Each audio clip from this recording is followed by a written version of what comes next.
नमस्कार दोस्तों, आप सभी का आपके अपने YouTube channel study with PR Pankaj में मैं स्वागत करता हूं। जैसा कि आपको पर डे क्लासेस देने का मैंने वादा किया है, पेट से रिलेटेड ये आपका सिलेबस दिया जा रहा है। इसमें ज़्यादा जो भी फोकस किया जा रहा है पेट एग्जाम पॉइंट ऑफ व्यू से किया जा रहा है, इसलिए आप यहाँ पर जो भी लेक्चर पाएंगे कंटेंट ज़्यादा पाएंगे और कंटेंट वही मिलेगा जो पेट के अनुरूप महत्वपूर्ण होगा। तो कोशिश मेरी यही रहती है कि कम से कम समय में आपको ज़्यादा से ज़्यादा लेक्चर प्रोवाइड कर दिया जाए। तो जैसा कि ये लेक्चर है आज का, हड़प्पा सभ्यता है।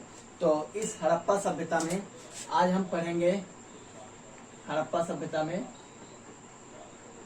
हड़प्पा सभ्यता, ठीक है। तो चलिए पहले तो आप इसका स्क्रीनशॉट ले लीजिए, फिर मैं आपको समझा दूँ। ले लिया? चलिए, बात यह है कि ये सारी चीजें मैंने नोट कर दी पहले। अब इसको मैं रफ कर दूंगा, पहले समझा दूंगा, फिर रफ कर दूंगा, फिर आपको पूरे तरीके से हड़प्पा सभ्यता मैं आपको समझा दूंगा। चलिए देखते हैं। सबसे पहले स्थल उत्खनन करता, अर्थात कौन कौन से स्थलों की खोज किसने की या खुदाई किसके दिशा निर्देश में की गई। तो जैसे जो भी इम्पोर्टेंट है वही मैंने केवल लिखे हैं। हड़प्पा की खोज दयाराम साहनी ने, टाइमिंग नहीं लिखी है। जिनकी टाइमिंग इम्पोर्टेंट यानी महत्वपूर्ण है उनकी मैं टाइमिंग बता दे रहा हूँ। जैसे हड़प्पा की खोज 1921 में हुई है, 1921 में दयाराम साहनी ने की है। वहीं पर मोहनजोदड़ो की खोज 1922 में हुई है, 1922 में हुई है और राखल दास बनर्जी द्वारा की गई है। वहीं पर चौदड़ो की खोज NG मजूमदार ने की है, NG मजूमदार।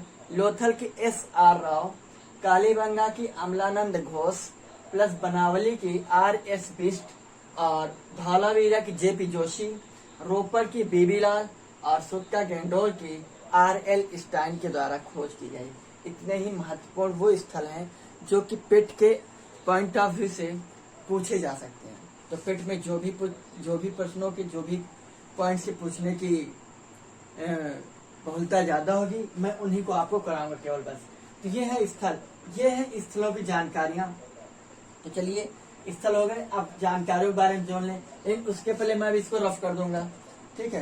रफ करने का उद्देश्य ये है कि ताकि जो स्थल है मैं आपको उनको समझा सकूं, ठीक है। यहीं पर ये सारी जो कंडीशंस चल रही है, ये सारा खेला है एक व्हाइट बोर्ड पे जगह बनाने का, ठीक है। तो चलिए देखते हैं।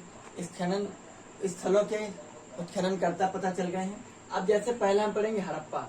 अब जैसे ये जो हम जिस समय के बारे में पढ़ रहे हैं वो उस मैप अगर हम बनाएं तो मैप कुछ इस प्रकार आपका जाकर तैयार होगा और जिसके पॉइंट ऑफ व्यू से मैं पूरी कोशिश करूंगा कि आपको मेरा ये लेक्चर विधिवत तरीके से समझ में आता रहे और मेरा पूरा प्रयास रहेगा कि ये चीज आपको विधिवत समझ में आए।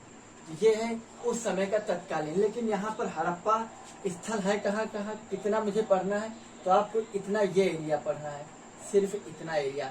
ये है पूरा हड़प्पा सभ्यता, ठीक है।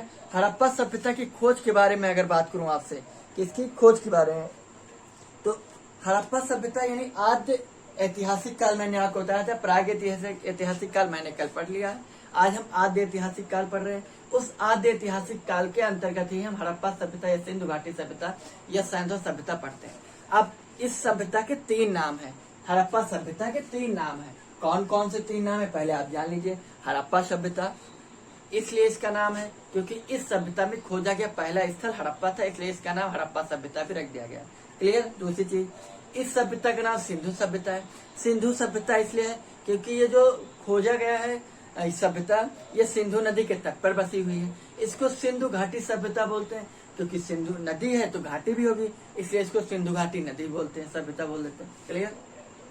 नेक्स्ट पॉइंट, इस सभ्यता का सिंधु नाम किसने दिया, तो इस सभ्यता का सिंधु नाम दिया है जॉन मार्शल ने। किसने दिया है? जॉन मार्शल ने इस सभ्यता का नाम सिंधु सभ्यता दिया है। अक्सर पूछे जाते हैं सवाल कि हड़प्पा सभ्यता का सिंधु सभ्यता नाम किसने दिया है, तो आपको पता होना चाहिए सिंधु सभ्यता नाम जॉन मार्शल जी ने दिया है। अब इसकी टाइमिंग क्या है? कार्बन 14 के अनुरूप देखा जाए तो इसकी टाइमिंग है 2300 ईसा पूर्व से 1700 ईसा पूर्व मानी गई है। कार्बन 14 क्या है? जीवाश्मों की आयु ज्ञात करने के लिए हम कार्बन 14 अर्थात कार्बन 14 नामक तत्व का इस्तेमाल करते हैं, जिसके द्वारा मुझे जीवाश्मों की जानकारी के पता चल जाता है। इसलिए हम उसी अनुरूप उस उम्र के अनुसार जो भी पता चला है किस काल, तो हम उस अनुरूप उसको उस काल खंड में ले जाकर जोड़ देते हैं। क्लियर? इतनी बात समझ में आई? आगे कार्बन 14 के साथ एक चीज और पूछी जाती है कि हड़प्पा सभ्यता के पीक टाइम क्या था? पीक टाइम यानी उस सभ्यता का वो समय जहाँ पर सभ्यता सिर्फ बढ़ रही थी, यानी कि वहां से पतन क्यों नहीं जा रही थी, तो वो टाइमिंग है 2300 से 1900 ईसा पूर्व की जो टाइमिंग है। ईसा पूर्व की इंग्लिश में बिफोर बीसी बोलते, बिफोर क्रिस्ट। ठीक है, ईसा पूर्व और ईस्वी में बहुत सारे लोग कंफ्यूज रहते हैं, तो मैं यहाँ पर आपकी जानकारी आपकी सहूलियत के लिए बता दूं ईसा पूर्व और ईस्वी में अंतर क्या है। ईसा मसीह एक हुए हैं। ईसा मसीह के जन्म के पहले तक के कालखंड को हम ईसा पूर्व पढ़ते हैं, अर्थात ईसा मसीह के जन्म के पूर्व की टाइमिंग को ईसा पूर्व कहते हैं। अर्थात वहां पर गिनतियां उल्टी चलेंगी, 100, 99, 98, 97, 96, 95, 94, 93, 92, 91 इस क्रम से चलेंगे। 90, 89, 88 इस तरीके से 10, 9, 8, 7, 6, 5, 4, 3, 2, 1 इस क्रम में चलेंगे। लेकिन ईस्वी यानी ईसा मसीह के जन्म से हम ईस्वी में आ जाएंगे, अर्थात 0, 1, 2, 3, 4, 5, 6, 7, 8, 9, 10। क्लियर? यह है ईसा पूर्व और ईस्वी में अंतर। इसलिए अगर मैं यहाँ पर कहीं पर ईस्वी बोल जाऊं, बस मैं पूरी कोशिश करूंगा कि मैं ये मिस्टेक ना करूं। ठीक है, कभी कभी टंग स्लिप हो जाती है, तो उसके लिए माफी चाहता हूँ। चलिए, लेकिन अभी नहीं हुई तो कोई जरूरत नहीं है। तो 2300 से 1700 ईसा पूर्व माना गया हड़प्पा सभ्यता को कार्बन 14, और ये सबसे प्रमाणित तिथि मानी गई है। टाइमिंग इस वक्त पीक टाइमिंग यानी हड़प्पा सभ्यता का सर्वोत्कृष्ट जो समय है वो है 2300 से 1900, यानी 1900 के बाद से हड़प्पा सभ्यता का पतन की ओर चल देती है, ऐसा मानना है इतिहासकारों का। क्लियर? आगे हड़प्पा सभ्यता और मोहनजोदड़ो, ये दोनों स्थल आपको दिख रहे हैं, दोनों ही स्थल आपके पाकिस्तान में पड़ेंगे। क्लियर? आगे आइए, इन दोनों को हड़प्पा सभ्यता की विस्तृत जुड़वा राजधानी कहा गया है। अब हड़प्पा सभ्यता और मोहनजोदड़ो को हड़प्पा सभ्यता या सिंधु घाटी सभ्यता की जुड़वा राजधानी कहा गया। और किसने कहा है जुड़वा राजधानी? इन दोनों स्थलों को पिग्गट महोदय ने कहा। पिग्गट महोदय ने कहा भैया, ठीक, पिग्गट महोदय ने इनको जुड़वा राजधानी कहा है हड़प्पा सभ्यता की। आगे अगर आगे हम देखें तो यही इसी हड़प्पा सभ्यता की टाइमिंग के अनुरूप कई सारी सभ्यताएं और चल रही थी। तो पूछ लेता इनमें से कौन सी सभ्यताएं जो हड़प्पा सभ्यता के समकालीन थी। इस प्रकार से सैंधव सभ्यता की जो समकालीन सभ्यता थी वो मेसोपोटामिया और मिस्र की सभ्यता थी। कौन कौन सी थी? मेसोपोटामिया और मिस्र की सभ्यता। मेसोपोटामिया और मिस्र की सभ्यता को, ये हड़प्पा सभ्यता की समकालीन सभ्यताएं थी। क्लियर? इतना समझ में आया? यहाँ पर जो क्या बोलते हैं इनको, मेसोपोटामिया के शासक थे सारगॉन। तो सारगॉन ने हड़प्पा सभ्यता को मेलुहा कहा है। मेसोपोटामिया के शासक थे सारगॉन। सारगॉन ने हड़प्पा सभ्यता को मेलुहा कहा है भैया, मेलुहा। ये सारे पॉइंट बहुत पूछे जाते हैं, इसलिए मैं बता रहा हूँ। ठीक है, आगे दूसरी चीज अगर मैं आपको बताऊं तो हड़प्पा सभ्यता की आकृति कैसी है, ये बहुत पूछा जाता है। तो हड़प्पा सभ्यता की जो आकृति है त्रिभुजाकार है। त्रिभुजाकार कैसे है, चलिए देखते हैं। हड़प्पा सभ्यता का सबसे उत्तरी बिंदु की अगर हम बात करें, हड़प्पा सभ्यता के सबसे उत्तरी बिंदु को अगर हम बात करें तो रुक जाओ, अभी हम इसको पहले समझा रहे हैं ताकि फिर इसको रस करके मैं आपको विधिवत तरीके से समझा सकूं। ठीक है, चलिए। हड़प्पा सभ्यता का क्षेत्रफल कितने वर्ग, तो 13 लाख वर्ग किलोमीटर बताया गया है। 13 लाख वर्ग किलोमीटर बताया गया है क्षेत्रफल हड़प्पा सभ्यता का। कनिंघम महोदय, अलेक्जेंडर कनिंघम, कल मैंने आपको बताया था पुरातत्व विभाग के जो जनक हैं उनको क्या कहा गया, वो कौन है, अलेक्जेंडर कनिंघम, कल मैंने आपको बताया था। ठीक है, तो वही कनिंघम महोदय ने बताया इस हड़प्पा सभ्यता का जो क्षेत्रफल है ये 13 लाख वर्ग किलोमीटर। लेकिन यहीं पर इसका नाम सिंधु किसने रखा था, सिंधु सभ्यता जॉन मार्शल महोदय ने रखा था। किसने रखा था, जॉन मार्शल महोदय ने। क्लियर? आगे चलिए। लेकिन एक चीज और जान लीजिए आप, ये हड़प्पा सभ्यता यहाँ पर अगर जैसे चौंदड़ो है वो हड़प्पा है, तो हड़प्पा जो है स्पेशली रावी नदी के तट पर स्थित है। तो ये आपकी सपोज दैट यहाँ से रावी निकल रही, हिमाचल प्रदेश निकलती है, ये यहाँ पर आके, तो ये यहाँ पर हड़प्पा सभ्यता, ये यहाँ पर हड़प्पा सभ्यता, क्लियर। हड़प्पा सभ्यता रावी नदी के बाएं तट पर है, बाएं तट पर, तो इधर होगी हड़प्पा सभ्यता, यहाँ पर ये हड़प्पा सभ्यता बाएं तट पर बताई गई। वहीं पर मोहनजोदड़ो जो है, मोहनजोदड़ो थोड़ा और इधर है, और मोहनजोदड़ो सिंधु घाटी सभ्यता सिंधु नदी के तट पर है, ठीक है। किसके तट पर है? सिंधु नदी, लेकिन सिंधु के दाहिने तट पर है। यहाँ पर एक ये मोहनजोदड़ो है, एक चौंदड़ो है, ये चौंदड़ो, और चौंदड़ो जो है ये सिंधु घाटी के दाएं तट पर है, बाएं तट पर, ये दाएं तट पर, ये बाएं तट पर। ये है भैया मोहनजोदड़ो, ये है चौंदड़ो, ये है हड़प्पा, क्लियर। आगे आइए, अब मैं इसको पहले थोड़ा समझा दूं। ये कुछ स्थल है जैसे हड़प्पा, तो हड़प्पा की बात की जाए तो हड़प्पा सभ्यता जो है एक्चुअली में ये यहाँ से कुछ चीजों की उत्खनन जब हुआ तो इसके बारे में कुछ चीजें यहाँ से जानकारी मिली है कि हड़प्पा सभ्यता में क्या क्या चीज लोग इस्तेमाल करते थे, क्या यानी उस सभ्यता में क्या क्या चीजें चल रही थी, चलन में थी। तो जैसे यहाँ पर एक समाधि पाई गई है, उस समाधि का नाम, समाधि यानी कब्रिस्तान, उसका नाम है R37। अक्सर पूछ लेता है कब्रिस्तान R37 किस स्थल की पहचान है, तो हड़प्पा सभ्यता की पहचान या हड़प्पा सभ्यता से उत्खनन में प्राप्त हुई है। 2 टीलों के साथ हड़प्पा से प्राप्त हुए, 2 टीलों के साथ, यानी आप समझ लीजिए यहीं पर एक होता है इधर पूर्वी टीला, ये इधर पश्चिमी टीला, सॉरी इधर पश्चिमी टीला, इधर पूर्वी टीला। पूर्वी पश्चिमी टीला में कुलीन वर्ग लोग रहते थे, कुलीन वर्ग यानी अमीर जादे लोग, और पूर्वी टीला में निम्न वर्ग के लोग रहते थे। इसमें पूर्वी टीला में तो यहाँ पर जो अमीर लोग रहते थे ये दुर्गीकृत होता था, और यहाँ पर बार बार जो पूर्वी टीला होता था, ये जो धरातल है, मैदान है, उससे थोड़ा डाउन एरिया में ये लोगों के पास जो थे दास वास मजदूर वगैरह यानी कर्मचारी वर्ग यहाँ रहता था, और मालिक वर्ग या कुलीन वर्ग यहाँ पर रहता था। ये पूरा दुर्गीकृत होता था, और ये टीला थोड़ा ऊंचा होता था इस टीले की तुलना में, ठीक है। यहाँ बाढ़ आ सकती थी, लेकिन इस एरिया में बाढ़ नहीं आ सकती थी। आगे समझ में आगे, ये हड़प्पा स्थल जो है पाकिस्तान के मांडगोमरी नामक स्थल से प्राप्त हुआ है। मांडगोमरी जिला है वहाँ का, और मांडगोमरी जिले का वर्तमान नाम साहिवाल है, साहिवाल, ठीक है। और ये रावी नदी के बाएं तट पर लिखा हुआ है एल यानी लेफ्ट साइड। और यहाँ से उर्वरता देवी की एक मूर्ति प्राप्त हुई है। किसकी प्राप्त हुई है? उर्वरता देवी की, एक माता देवी की एक मूर्ति प्राप्त हुई थी। मतलब ये कहा गया है कि वो जो देवी थी उनके गर्भ से एक पेड़ को निकलता हुआ दिखाया गया है चित्रकारी में।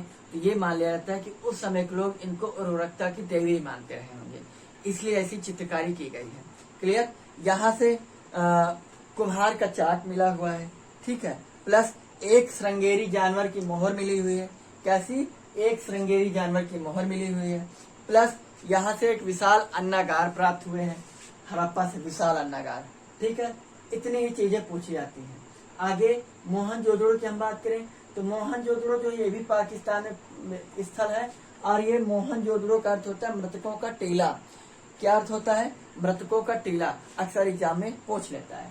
प्लस मोहनजोदड़ो पाकिस्तान के लड़काना नामक जिले में स्थित, वहां से पाया गया है, और ये सिंधु नदी के दाएं तट पर, आर यानी राइट साइड स्थित है। यहाँ से वृहद स्नानागार प्राप्त हुए हैं। यहाँ से सर्वाधिक मोहरें अगर पूछी जाए किस स्थल से प्राप्त हुई हैं, तो सर्वाधिक मोहरों जो प्राप्त हुई हैं वो आपकी मोहनजोदड़ो से प्राप्त हुई है। नृत्य यानी कांसे की मूर्ति नृत्य करती हुई एक महिला की मूर्ति प्राप्त हुई जो कि कांसे की है, वो कहाँ से? मोहनजोदड़ो से। पशुपतिनाथ की मूर्ति यहाँ से प्राप्त हुई है। पशुपतिनाथ को यानी सिंधु सभ्यता में पशुपतिनाथ बताया गया है, और प्लस इनकी तुलना भगवान शिव से अर्थात रुद्र से की गई है। और यहाँ पर घोड़े के दांत के भी साक्ष्य मिले हुए हैं। किसके साक्ष्य प्राप्त हुए हैं? घोड़े के दांत के साक्ष्य प्राप्त हुए हैं। प्लस यहाँ की सड़कें चौड़ी भी हैं, ठीक है। यहाँ से सभागार मिले हैं, और यहाँ पर वृहद स्नानागार मिला ही हुआ है, आपको पता है। ये स्थल है लोथल।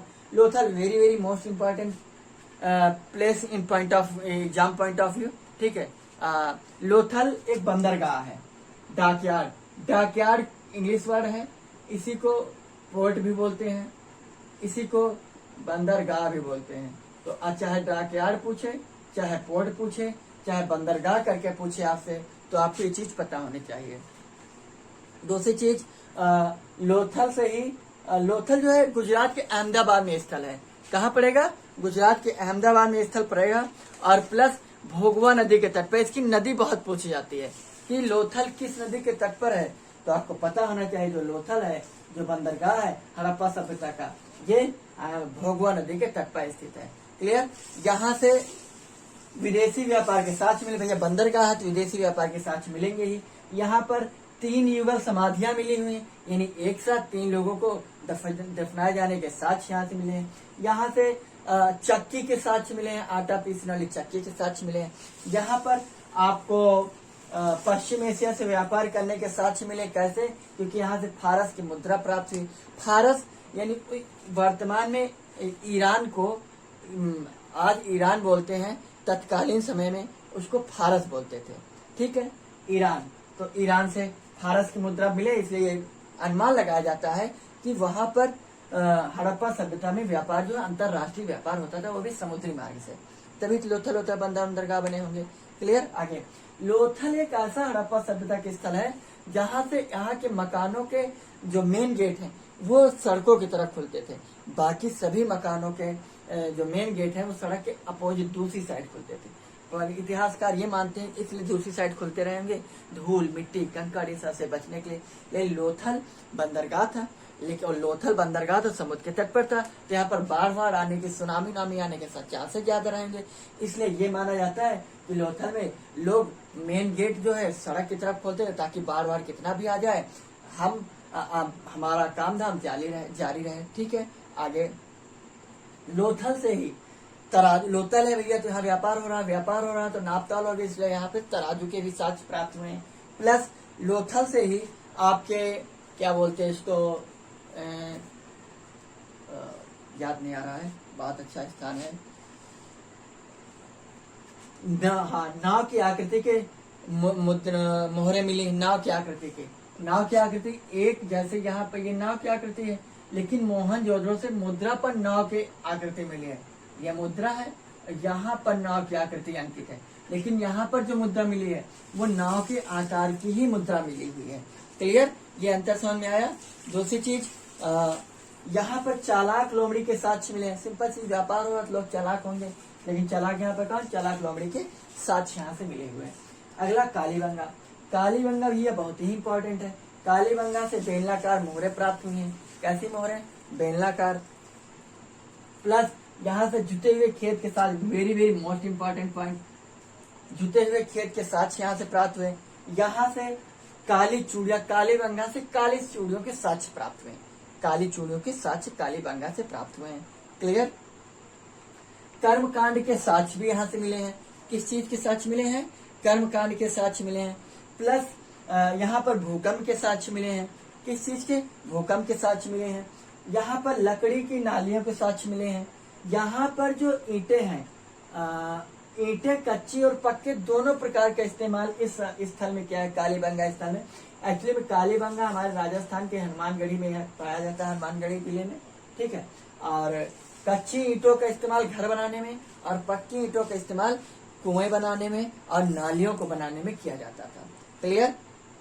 दूसरी चीज, अगला स्थल है हमारा चौंदड़ो। चौंदड़ो के नाम से पता चल रहा है कि लोग जब मेकअप कर रहे हैं तो ज्यादा ही चमकते धमकते होंगे। ये लड़कियां लड़कियां जब मेकअप कर कुछ ज्यादा ही चमक धमक दिखती है, इसलिए चौंदड़ो से मेकअप सामग्री प्राप्त हुई है, अर्थात लिपस्टिक, काजल, ये सारे साक्ष्य चौंदड़ो से प्राप्त हुए। मनका बनाने का साक्ष्य यहाँ से मिला है। वृक्काकार ईंटें यहाँ से मिली है और अलंकृत हाथी के साक्ष्य यहाँ से मिले हुए। क्लियर? ये है कुछ स्थल। और हम इसको रफ करेंगे और भी 1-2 स्थल और पढ़ेंगे, लेकिन उसके पहले चलो अब यहीं पर पढ़ ही लेते हैं हम।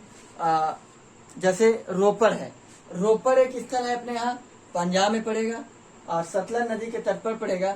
और मानव के साथ कुत्ते दफनाए जाने के साथ यहाँ से मिले हैं, जबकि मैंने आपको कल बताया था कि बुर्ज होम से जम्मू कश्मीर में स्थल है, मानव के साथ या मालिक के साथ कुत्ते दफनाए जाने के साक्ष्य मिले हैं, तो वो सबसे प्राचीनतम साक्ष्य है। जब ये क्वेश्चन पूछे हड़प्पा सभ्यता में कौन सा स्थल है जहाँ पर मालिक के साथ कुत्ते, वो तो रोपड़ है। क्लियर, आगे समझ में। अगला जो स्थल है आपका वो है Dholavira. Dholavira exam point of view से बहुत ही इंपॉर्टेंट है। धौलावीरा का शाब्दिक अर्थ धौला मीन्स होता है सफेद, वीरा मीन्स होता है कुआं, अर्थात यहाँ पर सफेद कुएं के साक्ष्य प्राप्त हुए। अब सफेद कुआं कैसे हो गया भैया, उसका पानी वानी कोई सफेद नहीं था। सफेद कुआं का मेन अर्थ है कि यहाँ पर एक्चुअली में जो कुएं की ईंटें हैं उनमें कोई सफेद रंग का पेंट पाया गया है, इसलिए ये माना जाता है, इसलिए इसको सफेद कुआं यानी धौलावीरा भी बोलते हैं। ठीक है, आइए आगे चलते हैं, हम धौलावीरा देख लेते हैं। धौलावीरा का शाब्दिक अर्थ अर्थात सफेद कुआं।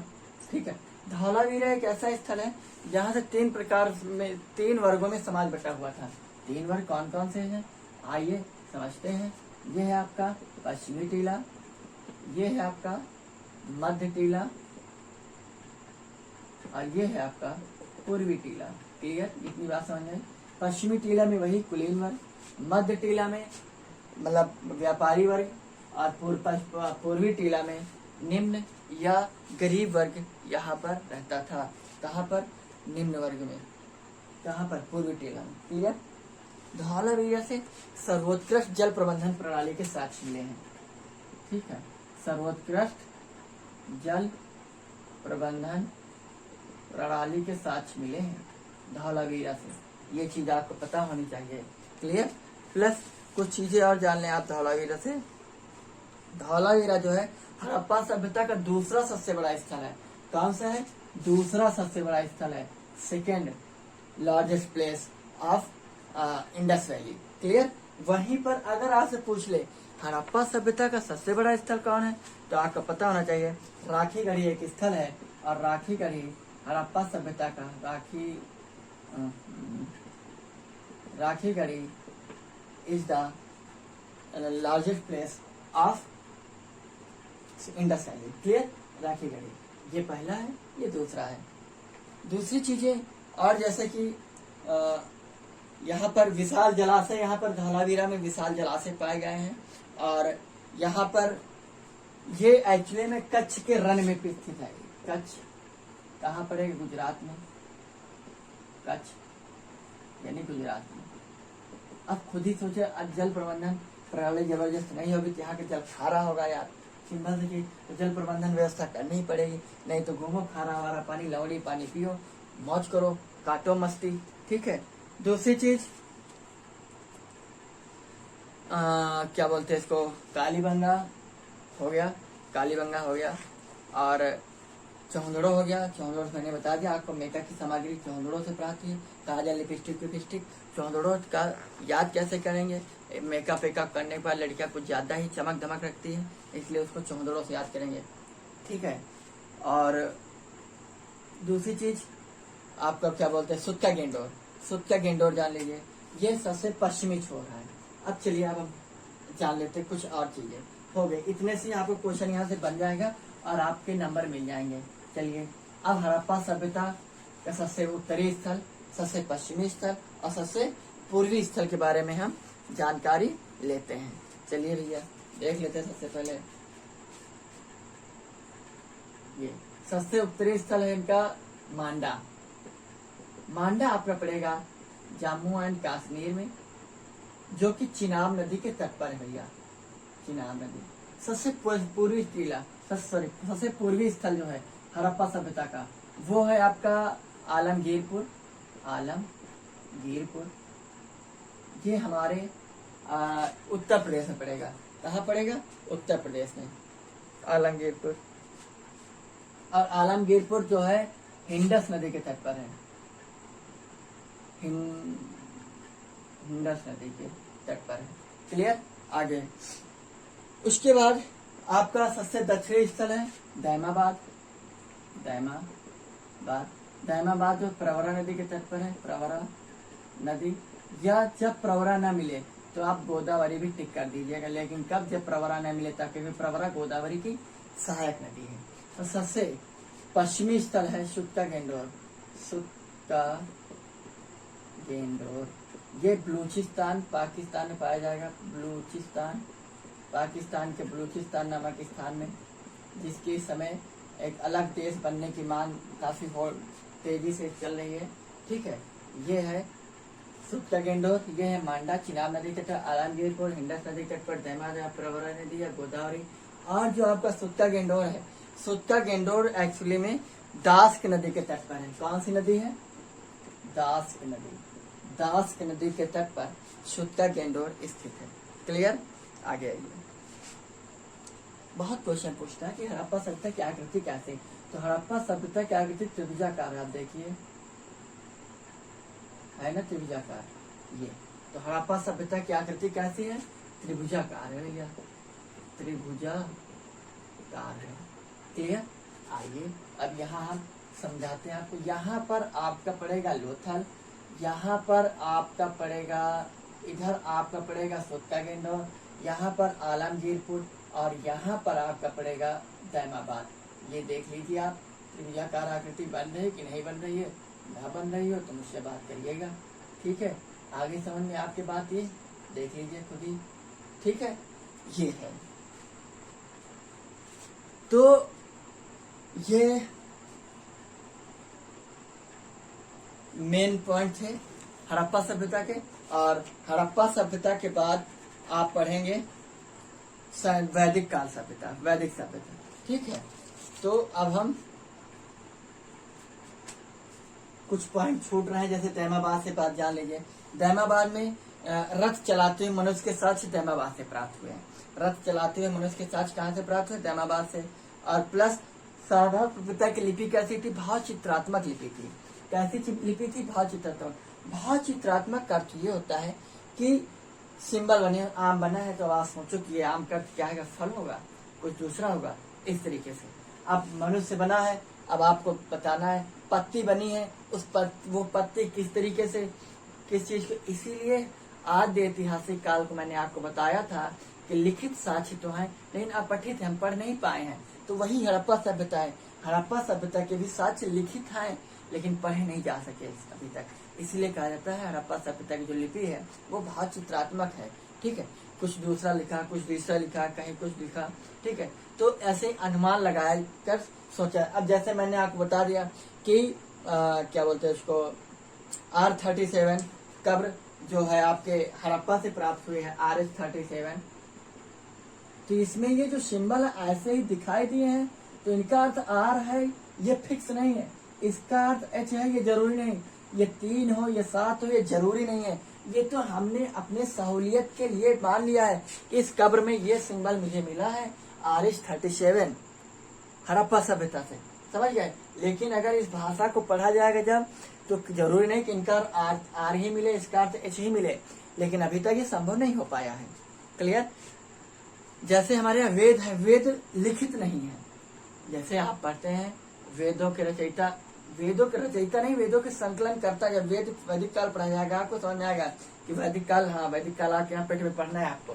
ठीक है, तो ये है हड़प्पा सभ्यता। और उम्मीद करते हैं इससे बाहर आके क्वेश्चन नहीं आएंगे। एक बार देख लेते हैं। सबसे उत्तरी स्थल मांडा, सबसे दक्षिणी स्थल दैमाबाद, ये महाराष्ट्र में है। यहीं पर राज्य भी लिख लो, महाराष्ट्र, यूपी, आलमगीरपुर, जम्मू एंड कश्मीर या बलूचिस्तान पाकिस्तान, दैमाबाद, प्रवरा नदी तट पर या गोदावरी की सहायक प्रवरा है। तो प्रवरा ऑप्शन में ना मिले तब आप गोदावरी पे टिक करेंगे। गोदावरी और प्रवरा दोनों हो तो आप किस पे टिक करेंगे? प्रवरा पे। नेक्स्ट, दाश्क नदी के तट पर सुत्ता गेंडोर है। सुत्ता गेंडोर पाकिस्तान के बलूचिस्तान नामक स्थान पे पाया स्थल ये है। और ये दास नदी के तट पर है। मांडा चिनाब नदी के तट पर है। और ये हड़प्पा सभ्यता का सबसे उत्तरी स्थल है। सुत्ता गेंडोर सबसे पश्चिमी स्थल है। आलमगीरपुर सबसे पूर्वी स्थल है। और आलमगीरपुर आपके यूपी में स्थित है। मांडा सबसे उत्तरी चिनाब में है। क्लियर? आगे समझ में ये थी। और हड़प्पा सभ्यता में लगभग 200 स्थल खोजे जा चुके, केवल वो भी गुजरात में ही, और जो कि 350 लमसम अभी स्थल खोजे गए हैं, जिनमें से 200 सिर्फ गुजरात में पाए गए हैं। तो अगर आपसे ये पूछे कि हड़प्पा सभ्यता के क्या बोलते हैं इसको, हाँ हड़प्पा सभ्यता पाकिस्तान में कितने शहरों में फैली हुई, भारत में कितने शहरों में फैली हुई। तो पाकिस्तान में 3 शहरों में फैली हुई। कहाँ कहाँ? बलूचिस्तान, पाकिस्तान के जो एरिया में पंजाब पड़ता वो बलूचिस्तान, पाकिस्तान, पंजाब प्लस सिंध वाला क्षेत्र, इन 3 क्षेत्रों में हड़प्पा सभ्यता पाकिस्तान में फैली हुई है।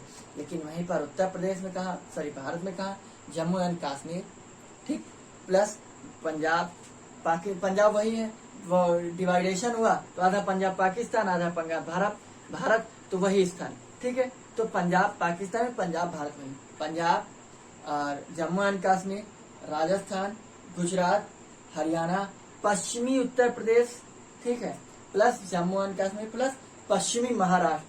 कई बार क्वेश्चन पूछ लेता है निम्न में से हड़प्पा सभ्यता के स्थल नहीं है, तो आप उत्तरी महाराष्ट्र दे देगा, पूर्वी महाराष्ट्र दे देगा, उत्तरी उत्तर प्रदेश दे देगा। पूर्वी उत्तर प्रदेश ये नहीं है, पश्चिमी उत्तर प्रदेश है और पश्चिमी महाराष्ट्र स्थल है। समझ गए आप? क्लियर? ये है हड़प्पा सभ्यता। मैपिंग के थ्रू मैंने कुछ चीजें आपको बताने की कोशिश की है।